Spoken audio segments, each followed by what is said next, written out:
Understanding the size of horses will help an author write more authentically. The historic horse established how horses are measured, which is in units of 4 inches called hands. 4 inches was the average width of a man's hand. The horseman would measure the horse like this. The horse is measured from his withers to the ground. A horse that is 60 inches at the withers is 15 hands. It is written like this. One that is 61 inches is 15 hands and 1 inch written. Units of 4 inches roll over to the next hand. Notice how the 4 inches are written.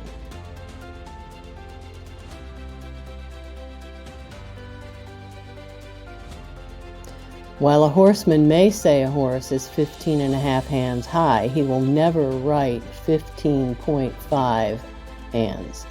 By now you may be pulling out your hair and asking why this is important. Size might seem like a trivial matter, but it's one of those small things the average horse lover will catch errors in right away. It's the everyday things that stick in a reader's mind. Horses that pull a wagon in a team must be close to the same size in order to match stride and work well together. And while contemporary riders love big horses 17 hands high, the favored horses before the Revolutionary War, the Narragansett Pacer, only averaged 14 hands. And the Morgan horse, who was popular during the Civil War period, stood about 14.1.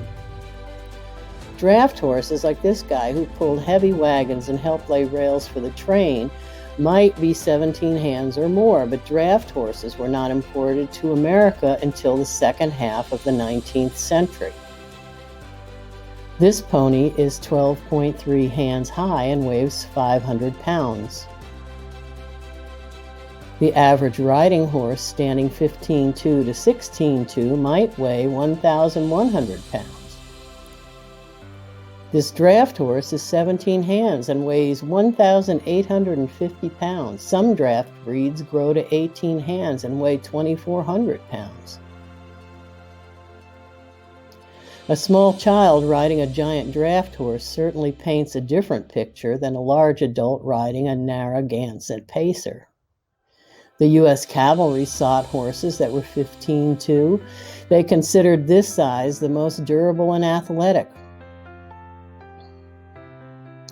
If you were a farmer whose only horse died, you would seek one the same size so your equipment would fit the new horse. The size of a horse can factor into how much he eats and drinks, major issues when traveling across the country.